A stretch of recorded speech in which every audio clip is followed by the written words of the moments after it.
Saya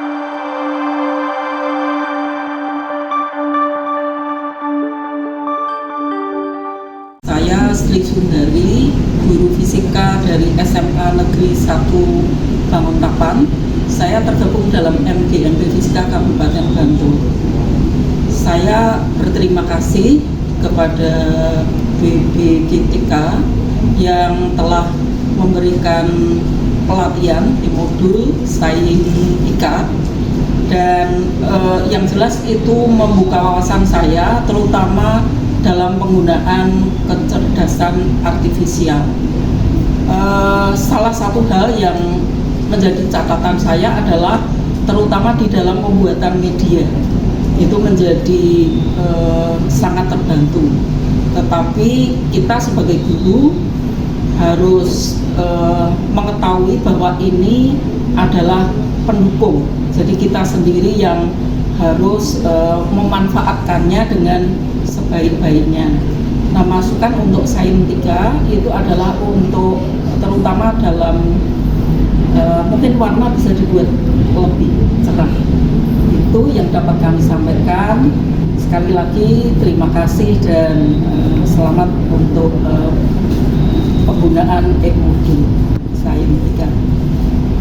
Selamat sore, nama saya Pak Markus Rustanta. Saya Ketua MGMP Kimia Kota Yogyakarta. Dari 2 hari minggu kegiatan uji terbatas e-modul Santika ini, bahwa saya mendapatkan banyak hal. Ternyata selama ini yang saya ketahui dari kecerdasan artifisial itu hanya ChatGPT, namun ternyata setelah belajar bersama dengan BBGTK selama 2 hari ini, banyak sekali yang bisa saya eksplor.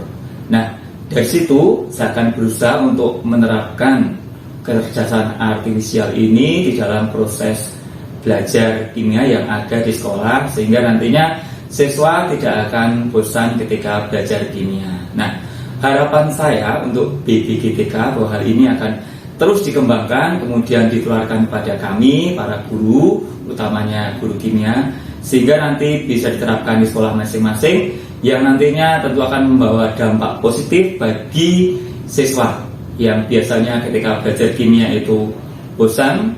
Harapannya belajar kimia menjadi sesuatu yang sangat menyenangkan. Maju terus BBGTK Yogyakarta. Assalamualaikum warahmatullahi wabarakatuh. Perkenalkan, saya Mista Wahyu Mahendani, guru biologi dari SMA ITH Abu Bakar Bodri Kulon Progo, kebetulan juga sebagai anggota MGMP Biologi Kabupaten Kulon Progo. Pada hari ini saya mengikuti uji coba untuk modul. Kemudian pesan saya dari pelaksanaan ini yang pertama adalah bangga karena menjadi bagian untuk bisa mengevaluasi modul dan memberikan masukan. Kemudian ada juga tambahan mengenai aplikasi-aplikasi KA yang dapat diintegrasikan dalam pembelajaran biologi. Kemudian harapan saya masukan dari kami mungkin bisa membantu dalam penyempurnaan modul, dan modul ini segera di launching sehingga kami sebagai peserta nanti bisa menggunakan modul tersebut. Dan saya yakin dari guru yang hebat nantilah Indonesia yang kuat. Terima kasih.